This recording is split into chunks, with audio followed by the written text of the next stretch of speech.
Bem, pessoal, na continuidade, né, eu tava meio gripado, então, gripado e rouco, acabei nem fazendo mais videoaula. Mas agora eu vou continuar. Então, a gente parou na última aula, né, a gente já viu já a parte de expressões aritméticas, expressões lógicas, declaração de variáveis, a questão da estrutura padrão do nosso programa, né. Então, hoje a gente vai ver aqui a parte de estruturas de controle de fluxo, né, que é a parte mais interessante, né. Ela que dá inteligência pro teu programa, te dá a disponibilidade de tratar problemas, de tratar situações, né. Então, no caso, essas estruturas aqui são divididas em duas, né. Eu tenho as estruturas condicionais, que são as estruturas que tomam decisões, e eu tenho as estruturas de repetição, né, que servem para repetir certa parte do meu código em determinado número de vezes. Então, no caso, eu tenho aqui, né, eu tenho a if else e a switch case como estrutura condicional, e eu tenho a while, a do while e a for como estrutura de repetição, né. Hoje a gente vai ver primeiro a estrutura condicionada, essas três primeiras aqui. Então, bora lá, né. No caso, fazendo no dev aqui é muito mais fácil de se explicar. Então, vou abrir meu dev aqui. Para ele abrir aqui para a gente poder explicar essas estruturas, explicar o funcionamento e como a gente vai trabalhar a partir de agora. No caso, abriu, né, meu dev. Aí nisso aqui é a mesma coisa, né. Eu venho aqui com meu arquivo fonte. No meu arquivo fonte eu vou escrever aquela estrutura padrão que a gente aprendeu, né. No caso, a minha biblioteca, né. A stdio.h. Por que declarar a biblioteca stdio.h? Porque eu vou utilizar as funções de entrada e saída, né, printf e scanf. Então eu tenho que declarar a biblioteca. E no caso a outra biblioteca é a stdlib, né. A stdlib porque eu vou utilizar aquela função no final do meu programa, systempause. Né? Então se eu for utilizar a função desculpa, vou utilizar a função systempause, eu declaro a biblioteca stdil, né, stdlib. A stdil é para as funções printf e scanf. No caso declarando bibliotecas, aí vem com a minha main, né. Escreva a estrutura da minha main e põe meu systempause aqui no final. Systempause. Aqui, né? Então agora eu vou começar a escrever meu programa, né? Eu vou começar a escrever meu programa em função dessa estrutura condicional aqui, if aqui, né? Então no caso a if é uma estrutura condicional, né? Que ele vai verificar uma condição lógica e se essa condição for verdadeira, ele vai executar um bloco de instruções que está dentro dele, né? Aí nisso eu vou fazer da seguinte maneira, né? Eu vou receber o número do teclado, aí depois eu vou verificar. Esse número é maior do que 7. Se esse número for maior do que 7, eu vou mandar ele escrever, eu vou mandar ele mostrar alguma coisa na tela pra mim, né? Então tá aí, ó, esse verificar se esse número é maior do que 7 é uma estrutura condicional, é um if. Então eu vou escrever aqui, né? No caso eu declarei a posição A aqui, né? Vou declarar só a posição A. Por que só a posição A? Porque eu tenho que declarar a posição A para poder receber e armazenar esse número na posição A, né? Então no caso eu vou botar um print aqui só para dizer para ele o que ele tem que fazer, né? Digite um número. Aí nisso ele vai digitar um número, né? Então eu tenho que receber esse número. Então vendo com a função scanf. Aí que tipo de número é esse que ele vai digitar? Um número inteiro. Então formatador postagem D. Aí o vírgula. Aí eu ponho um E aqui que vai indicar o endereço da variável. Que variável? A variável A aqui, né? Então eu passo a variável A aqui como parâmetro. Tá aí. O print só para dizer para ele o que ele tem que fazer. E o meu scanf para poder receber o número, né? Tá. Aí agora eu vou verificar se esse número é maior do que 7. Então eu escrevo minha estrutura if. Ele deixa até em negrita aqui, ó. Então if. Aí depois eu dou o parênteses. Depois do parênteses eu abro a chave. Aqui dentro da chave eu vou botar o bloco de instruções que eu quero que ele execute quando essa condição lógica for verdadeira. No caso eu vou escrever a condição lógica, né? Eu quero verificar o que? Eu quero verificar se esse número A aqui, se esse número que ele digitou aqui, que está armazenado na posição de memória A, é maior do que 7. Então eu ponho aqui A maior do que 7. O número que está na posição A é maior do que 7. Se isso daqui for verdadeiro, a gente já viu, né, que ele vai retornar 1 e tal. Então ele retornando 1, ele vai executar esse bloco de instruções aqui, ó. Então aqui dentro eu vou só mandar ele mostrar alguma coisa na tela, né? Então print, mandar ele escrever, ou o número é maior. O número é maior que 7. O número é maior que 7. Então tá aí, é um programa bem simples, só mesmo para exemplificar a utilização da estrutura condicional if, né? No caso aqui, esse meu programa faz o quê? Ele recebe o número do teclado através desse scanf aqui, armazena esse número na posição de memória A, depois verifica se esse número é maior do que 7. Se essa condição aqui for verdadeira, ele vai me mostrar isso aqui na tela. Esse print aqui ele vai me mostrar na tela. Se isso daqui for falso, ele não vai executar esse print aqui, ele vai pular e vai terminar o programa. Então ele só vai me mostrar quando o número for maior do que 7. Tá, eu vou compilar aqui, né? Nesse que eu vou compilar, ele vai pedir para me salvar, né? Então, exemplo 1. Aqui para ele salvar na área de trabalho. Tá compilando. Adônio. Então ele compilou corretamente, né? No caso eu vou executar aqui, né? No caso executei aqui, né? Ele veio. A primeira coisa que ele fez foi declarar a posição de memória A. A segunda coisa foi o print, né? Então tá aqui, digite um número, né? O print. A terceira coisa tá aqui, o scanf. Terceira instrução, o scanf aqui, ó. Ele tá esperando digitar o número, né?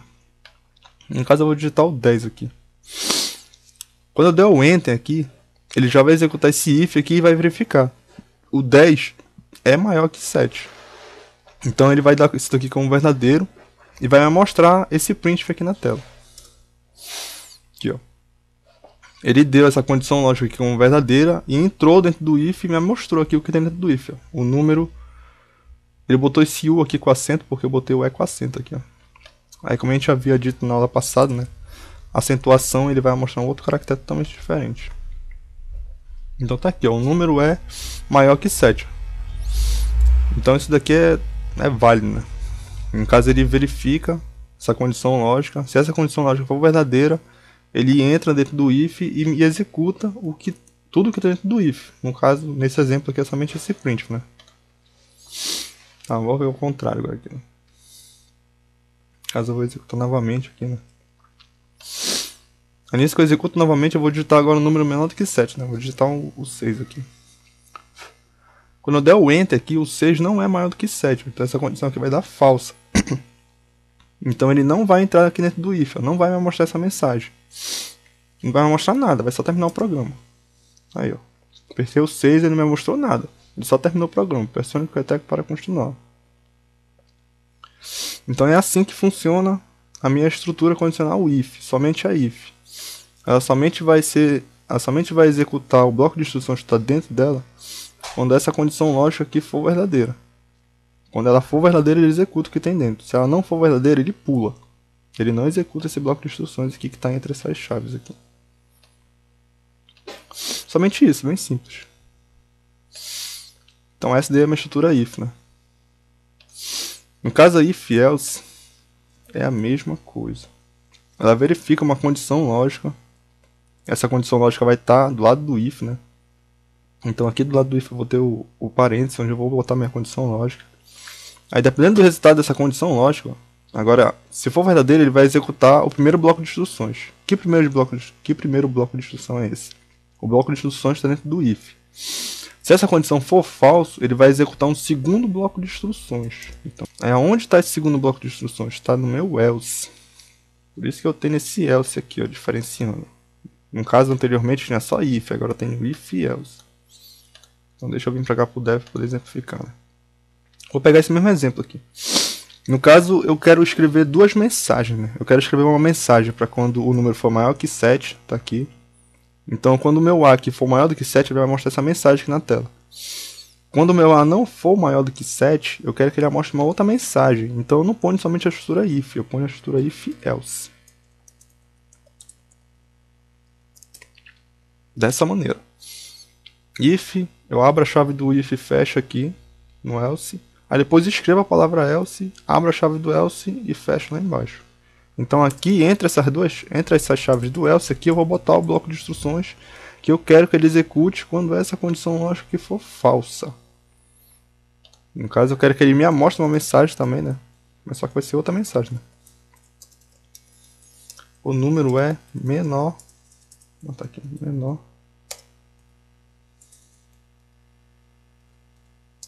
Menor que 7. Aqui no caso eu vou só botar em maiúsculo esse maior aqui.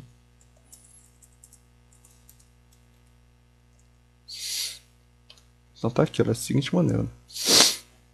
Então agora eu já deixei de utilizar a estrutura if, eu estou utilizando a estrutura if else para analisar uma condição lógica, né? Que condição lógica é essa? Essa daqui do A maior que 7.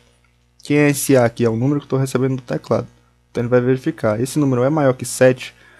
Se for maior do que 7, essa condição aqui vai dar como verdadeira. Então ele vai executar esse bloco de instruções aqui do if. Aqui, ó. E vai pular o else. Se não for verdadeiro, se o número não for maior do que 7, ele pula esse bloco de instruções do if e executa o bloco de instruções do else. De maneira totalmente diferente. Duas coisas diferentes. Então no caso eu vou rodar aqui, né? Agora que vai ser o seguinte, né? Eu vou digitar novamente o 10, né? O 10 ele é maior que 7, então ele vai ter que me mostrar essa mensagem aqui. O número é maior que 7. Vou dar o Enter aqui e ele me diz aqui, ó. O número é maior que 7. Ó, porque essa condição da verdadeira, ele executou esse printf dentro do if. Tá? Agora eu vou rodar, botando o número menor do que 7, que foi o... Vou botar o 5 aqui agora. Caso eu botar o 5. O 5 é essa condição que vai dar falso. Então ele vai pular esse bloco de instruções do print e vai executar o bloco de instruções do else. Vai mostrar essa mensagem aqui na tela. O número é menor que 7. Aí, ó. O número é menor que 7. Ele pulou o bloco de instruções do if e executou o bloco de instruções do else.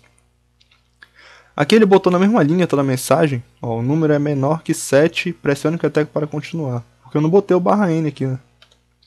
No caso, botar o barra N bem aqui no final, né?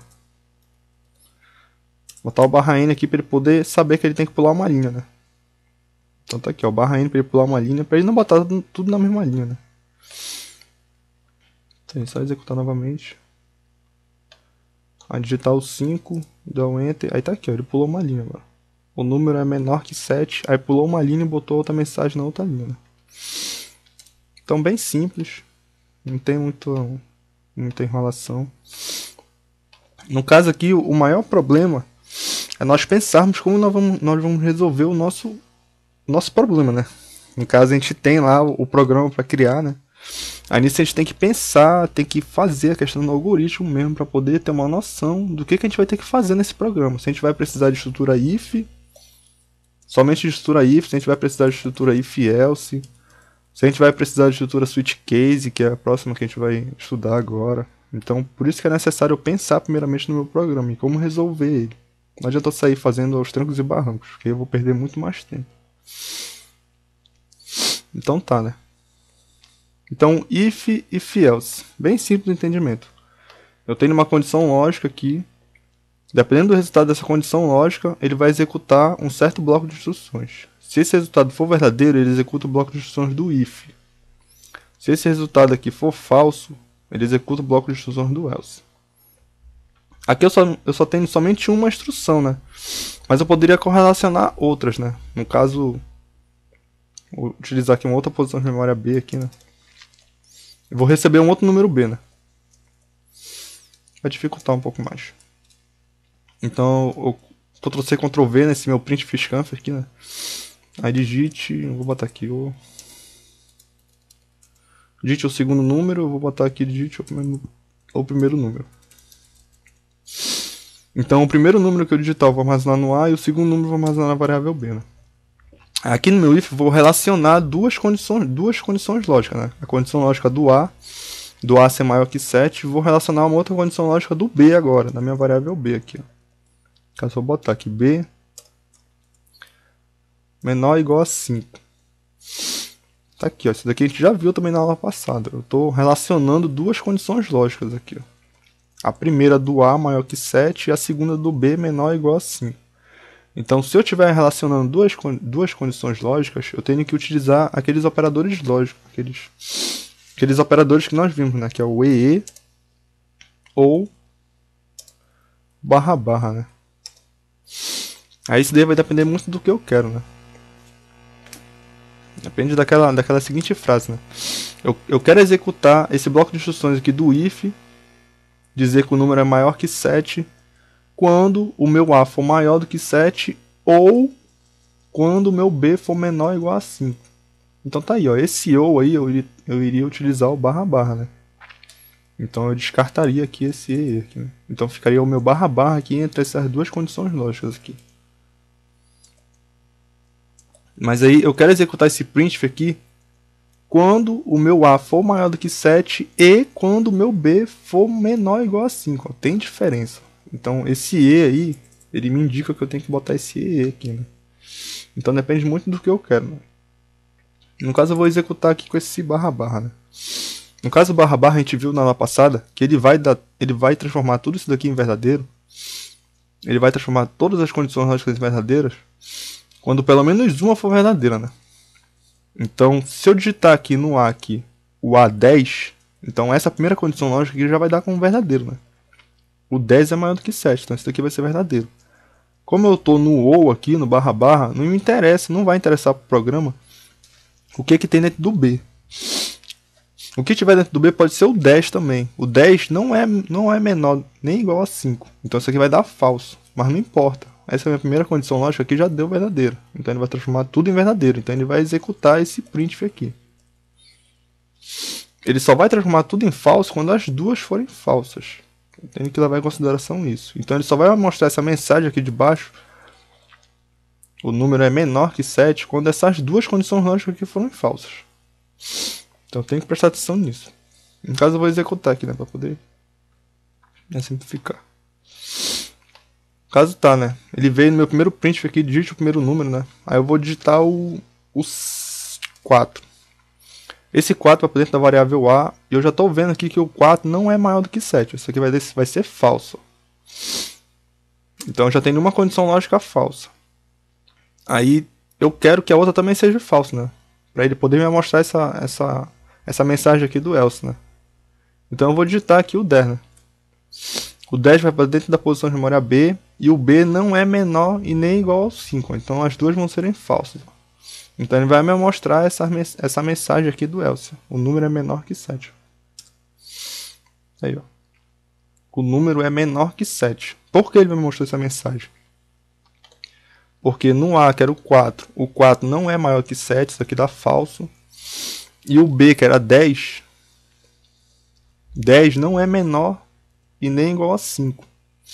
Então isso aqui também deu falso. Então duas condições falsas no OU aqui, ele transforma tudo em falso. Então falso ele executa o bloco de instruções do else. Por isso que ele me mostrou lá a mensagem do else.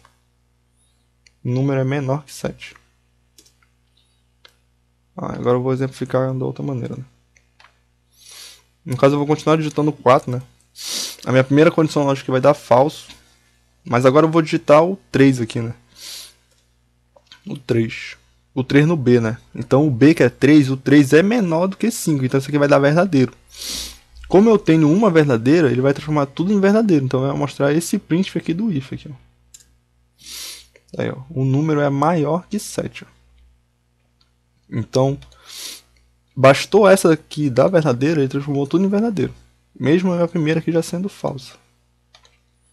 Então tem diferença, eu tenho que prestar atenção no programa, eu tenho que simular para ver se está correto com o que eu quero, com a lógica que eu quero. Aqui a gente não perde muito na questão da linguagem, né? Porque a linguagem tá simples, a gente vai perder muito na questão da lógica, a gente tem que levar em consideração a lógica, então a gente tem que testar o nosso programa, poder ver se a lógica dele está certa.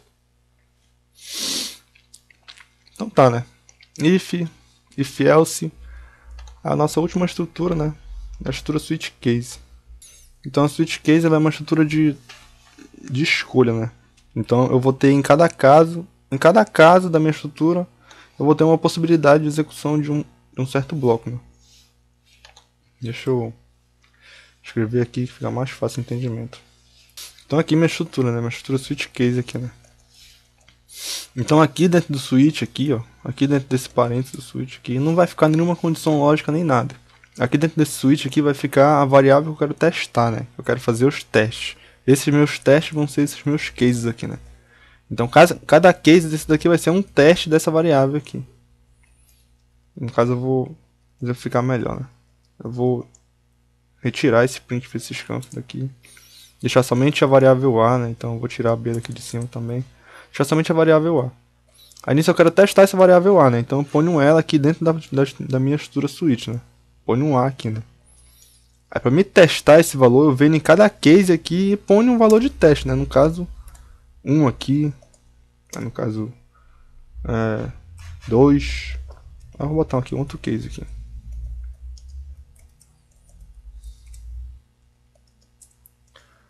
Meu outro case aqui vai ser 3. Aí eu tenho aqui o meu default, né? Meu default.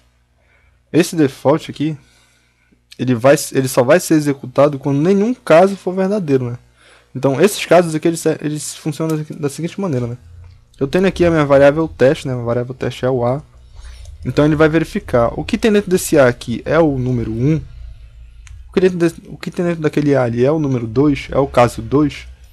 O que dentro daquele A ali é o número 3. Então é assim que funciona.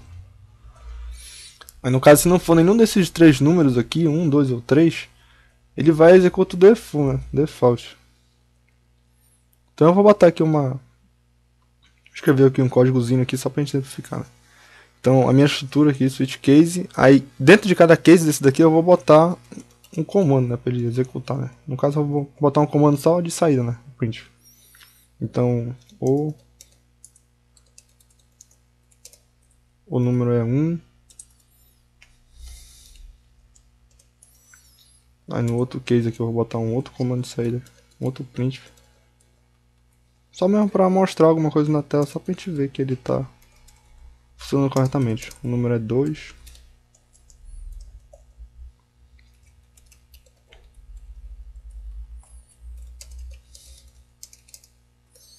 O número é 3. Isso daqui vai ser da seguinte maneira agora, né? Aí no default aqui eu vou botar aqui um outro print, né? Não é nenhum desses números. Seguinte, né? Escrevi esse meu código aqui. Esse meu código aqui ele vai fazer o que? Ele vai receber um número do teclado, vai armazenar na variável A. Depois eu vou verificar que número é esse. Eu vou passar aqui a variável A aqui como parâmetro para minha estrutura switch case. Então cada case desse daqui eu vou fazer uma verificação. O número que está na variável A aqui é o 1. Se for 1, ele vai dar esse case aqui como verdadeiro e vai me mostrar essa instrução que está dentro desse case, né? Se não for 1, ele vai pular para outro case. Aí ele vai verificar, o outro case está o 2. Então é o 2 que está na variável A. Se for o 2, ele vai dar esse case aqui como verdadeiro e vai executar esse bloco de instruções aqui me mostrando esse print na tela. Se não for o 2, ele vai pular para outro caso, outro case, que é o 3. É o número 3, então ele me executa esse print aqui. Se não for nenhum desses três cases aqui, ele automaticamente vai para o default, né? Então aqui no default vai mostrar essa última mensagem aqui dizendo que não é nenhum desses números, né? Então no caso é assim que funciona. Eu tenho minha estrutura switch case, ela pega uma variável de teste, no caso aqui é uma variável A, que é uma variável inteira, e vai testando cada valor dela, né? Então ela testa, é o valor 1 que tem lá? Não. É o valor 2 que está lá? Não. É o valor 3 que está lá? Não. Então é assim que funciona. No caso está faltando só uma coisinha aqui nessa minha estrutura, que é um último comando aqui, que é o break.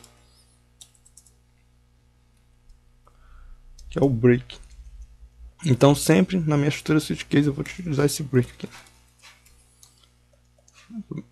Break. Em cada case. Cada case no default eu ponho um break no final. Break no final. Então tá aí, ó. Escrevi meu código. A gente vai ver o porquê desse break aqui mais tarde, né? A gente vai estudar um pouco sobre ele, né? Mas e por enquanto a gente está estudando a estrutura switch case, né? Então basta a gente ter um entendimento e o entendimento da função, né? Como ela funciona e tudo mais, né? A questão da sintaxe também, a sintaxe é bastante importante. Tu escreve o switch, depois do switch tu põe o parênteses, dentro do parênteses tu põe a variável teste, tu abre uma chave geral, tá aqui, ó.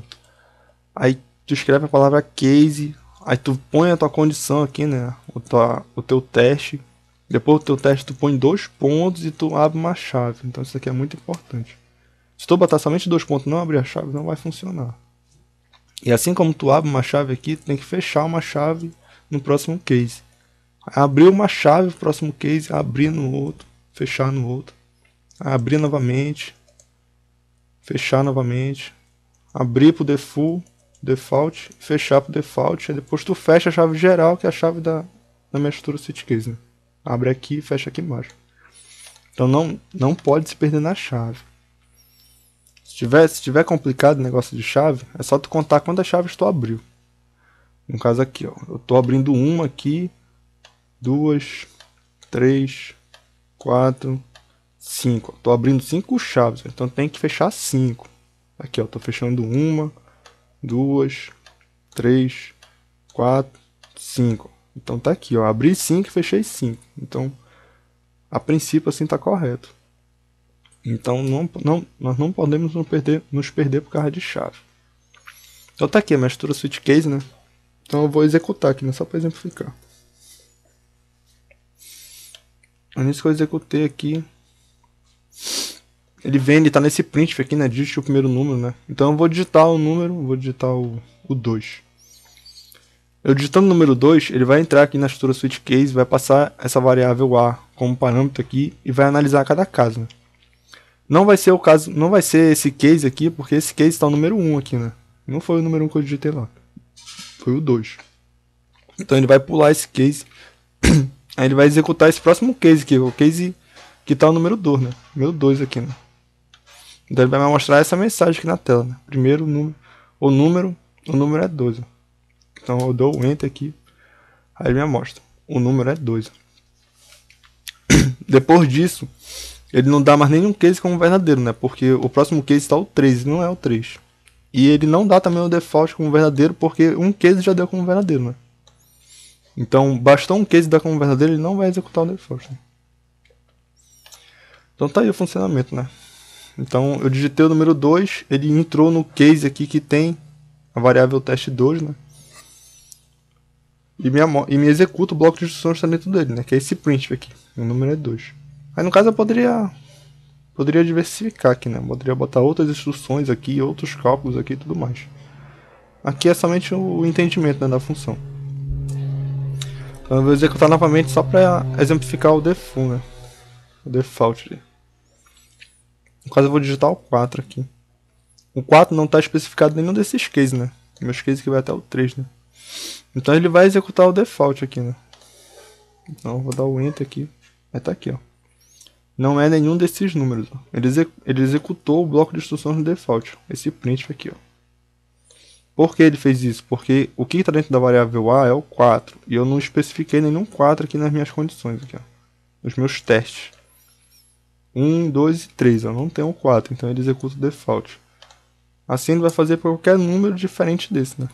No caso, se eu digitar o 10 não está especificado lá, então ele vai entrar no default. Não é nenhum desses números, ó. Então eu tenho que especificar isso daqui, né? Então a minha estrutura switch case é basicamente isso. A única coisa que eu não posso me perder aqui é a questão da sintaxe, que o entendimento também é fácil. No caso aqui eu costumo utilizar a estrutura switch case para fazer uma calculadora, né? Então deixa eu só fazer o código de uma calculadora rapidinho. Calculadora é o padrão que a gente conhece, né? No caso, para fazer o código de uma calculadora, eu teria que fazer o algoritmo, né? O algoritmo de uma calculadora, eu tenho que ter pelo menos 3 variáveis, 2 para receber os 2 valores que eu quero calcular e uma para receber o resultado da conta, né? O resultado do cálculo. Então eu vou declarar aqui 3 variáveis, A, B e C. A minha variável A e B vão receber os 2 valores que eu quero fazer a conta e a minha variável C vai receber o resultado da conta. Aí no caso agora eu tenho que receber os valores A e B, né? Então tá aqui, eu já estou recebendo o valor de A, aí eu vou dar Ctrl C e Ctrl V para receber o valor de B, né? Digite o segundo valor. Digite o segundo número. Aí esse segundo número eu vou armazenar na B, né? Tá. Mas aí também eu tenho que receber um caractere do teclado. Que caractere é esse? É o caractere que vai simbolizar a operação aritmética que eu quero fazer, né? O caractere mais, o caractere menos, o caractere asterisco e o caractere barra para simbolizar a divisão, né? Então eu tenho que receber também esse caractere do teclado. Então eu venho aqui e declaro uma outra posição de memória, agora tipo caractere, né? Então char. Aí eu dou o nome para ela, vou dar o nome de E aqui. ABCD, né? Então tá aqui, ó. Aqui na posição de memória D aqui, que eu declarei como caractere, eu vou armazenar o caractere que eu quero fazer a operação, o caractere da minha operação, né? Então eu vou dar um outro Ctrl+C, Ctrl+V aqui. Aí nesse meu print aqui eu vou dizer para ele agora, para ele digitar o caractere, né? Digite o caractere da operação aritmética. Essa mensagem vai aparecer na tela aqui para ele. Ó. Digite o caractere da operação aritmética. Aí nisso ele vai ter que digitar, né? Se é o caractere mais, se é o caractere menos, se é o asterisco ou se é o barra. Aí esse caractere que ele digitar eu vou armazenar na minha variável D, né? Então ED aqui, né? Mas aí também eu tenho que receber esse caractere, né? Para mim receber esse caractere eu não vou utilizar o formatador de caractere, né? Que é a postagem C. A gente já viu o porquê, que ele gera erro e tudo mais. Então eu tenho que utilizar aquele bando de caractere lá, né? Espaço, porcentagem, espaço, porcentagem, colchete, circunflexo barra N, né? Então todos esses caracteres aqui, espaço, porcentagem, colchete, circunflexo barra N, para me receber um caractere, né, do teclado. Aí eu recebo esse caractere e armazeno na minha posição de memória D, que é caractere, aqui, ó, que eu declarei aqui em cima. Tá. Estou recebendo meus dois valores, estou recebendo o caractere da operação aritmética. Agora eu inicializo a minha estrutura switch case, né? Aqui na minha estrutura switch case, o pessoal geralmente pergunta o que eu vou botar aqui, né? O que eu vou botar aqui para testar? No caso, vai depender muito da operação aritmética que eu quero fazer, né? Então eu tenho que saber que operação aritmética que eu tenho que fazer. Então a variável que eu vou pôr aqui na minha estrutura switch é a variável que contém o caractere da operação aritmética. No caso é o D. É essa variável que eu vou testar. O que está dentro dessa minha variável D aqui é o caractere mais. Se for o caractere mais, então quer dizer que o cara quer fazer uma soma, né? É o caractere menos, então quer dizer que o cara quer fazer uma subtração. É o caractere asterístico, então quer dizer que o cara quer fazer uma multiplicação. Então cada case desse daqui vai ter uma operação aritmética. Nesse meu primeiro case aqui eu vou botar a operação de soma, né? Então eu venho, escrevo case. Depois do case, eu escrevo o sinal de mais, né? Mas não somente isso, né? Eu tenho que identificar, eu tenho que falar para o meu programa que esse mais aqui ele é um caractere. Então eu tenho que pôr entre aspas simples, ó. Então eu ponho um aspas simples e ponho um caractere dentro delas. Então ele vai identificar que esse mais aqui é um caractere. Agora sim ele vai fazer o teste correto. Esse caractere mais aqui é o caractere dentro da variável D. Agora ele está fazendo da maneira correta. Se isso daqui for verdadeiro, então ele não vai me mostrar isso daqui, né? Ele vai ter que fazer a conta. Que conta é? A conta de mais, porque é a conta desse case aqui, né? Então aqui dentro desse case eu vou fazer a conta de soma, né? Então A mais B. Mas aí novamente eu vou armazenar essa conta onde? A mais B. Eu vou armazenar lá naquela posição de memória C que eu declarei lá em cima, né? Então C vai receber, ó, C vai receber o comando de atribuição, a minha soma A mais B. Ó. Só isso. O que falta fazer agora? Falta mostrar o resultado para o usuário, né? Eu tenho que mostrar para ele, né? Senão não tem sentido. Então eu venho com printf. Aqui dentro do printf eu ponho o resultado da soma. Por que eu sei que é soma? Porque eu continuo dentro do case soma. O resultado da soma é... Aí eu vou querer mostrar bem aqui o valor o resultado da minha soma, né? Então o resultado da minha soma está dentro da variável C, ó. Então eu quero mostrar o conteúdo que está dentro de uma posição de memória. Então eu utilizo o formatador da posição de memória. No caso a minha posição de memória C ela é inteira, então eu utilizo o formatador aqui postagem D. O resultado da soma é... Tá. Aí eu ponho o ponto aqui, eu vou dar o barra só para ele pular uma linha. Aí como eu botei o formatador aqui, eu tenho que indicar para ele onde ele vai buscar esse número, para poder me mostrar aqui, né? Então eu vou botar o vírgula aqui fora do aspas e vou indicar a posição de memória C, né?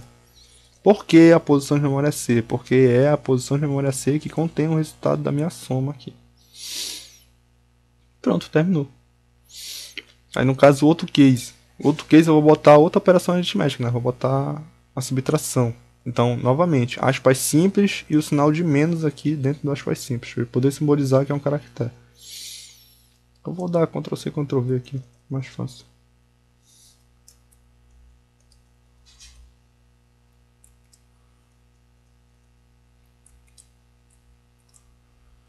São 4, né? Tá certo. Então, o primeiro case aqui soma, aí o segundo case que eu vou botar menos aqui, na subtração. O terceiro case eu vou botar asterisco, que é da multiplicação, e no quarto case que eu vou botar o barra, que é da divisão, né? Tá, aí a única coisa que falta modificar agora aqui é a operação, né, dentro do case, né? Então, esse meu case aqui é a subtração, então eu troco o sinal aqui, né? Subtração. Subtração, porque eu estou no case de subtração. Na questão do print aqui é a mesma coisa. O resultado da conta vai estar armazenado na posição de memória C, então não muda nada. No caso, a única coisa que vai mudar é a operação, né? Então, aqui eu estou no case da multiplicação, então eu tenho que mudar aqui para multiplicação, né? Multiplicação. Aqui eu estou no case da divisão, então eu tenho que mudar aqui a operação para divisão, né? Divisão. Aqui no caso no default, o que eu vou botar aqui no default, né? No caso, como eu estou recebendo o caractere do teclado, né? Ele pode digitar um caractere totalmente diferente desses aqui, né? Mais, menos, multiplicação e divisão, né? Então aqui no default eu vou só mostrar uma mensagem para ele, né? Mensagem para ele dizendo que ele digitou o caractere errado, né? Digite um caractere válido. Digite um caractere... Então tá aqui, ó. Se ele não digitar nenhum desses caracteres, mais, menos, multiplicação e divisão, ele vai mostrar essa mensagem aqui para ele, né? Para o usuário, né? Que ele digitou um caractere errado, né? Então digite um caractere válido. Somente isso. Tá aqui, fiz a minha calculadora. Bem simples. Declarei as posições de memória aqui. Estou recebendo os meus valores e o meu caractere da operação aritmética que eu quero fazer. Estou utilizando a estrutura switch case para poder identificar que operação aritmética eu quero fazer. E dentro de cada case eu faço a minha operação aritmética. No caso, esse meu case aqui é o case da operação soma. Então aqui dentro eu ponho o bloco de instruções da soma. Tá aqui, ó. Estou fazendo a soma e estou mostrando o resultado da soma. Esse case aqui é da subtração. Então aqui eu faço a operação de subtração e amostro o resultado da subtração. Mesma coisa dos seguintes, multiplicação e divisão. Somente isso. No caso aqui, eu já sei que esse código aqui vai dar erro. Ele vai gerar um erro bem aqui nessa minha divisão aqui. Por que isso? Vamos ver primeiro, né? Eu vou executar aqui, né? Vou executar aqui só para vocês verem que vai gerar esse erro, né? Então eu vou compilar, né? Modifiquei meu código, então tem que compilar. Done, compilou corretamente. Aí eu vou executar. Aí nisso que eu executo, ele me pede no meu primeiro número. Vou digitar 2. Aí ele me pede meu segundo número. Digite o segundo número. Eu vou digitar o 3. Aí depois ele me pede o caractere, né? A operação aritmética que eu quero fazer. Digite o caractere da operação aritmética. Vou digitar aqui o menos. Tá aqui, ó. Eu botei o caractere menos. Aí nisso, quando eu der o Enter, ele fez a operação de subtração. Aqui, ó. A operação de subtração aqui, ó. Ele pegou o que está dentro do A, que é o 2. Aí fica 2 menos o 3, né? Que está dentro do B. 2 menos 3, ele vai armazenar dentro do seu menos 1, né? Aqui, ó. O resultado da soma é menos 1. Então ele está fazendo a operação de subtração corretamente. Tá. Agora eu vou executar fazer a operação de multiplicação aqui, né? Vou pegar aqui o 10 e vou pegar o 20.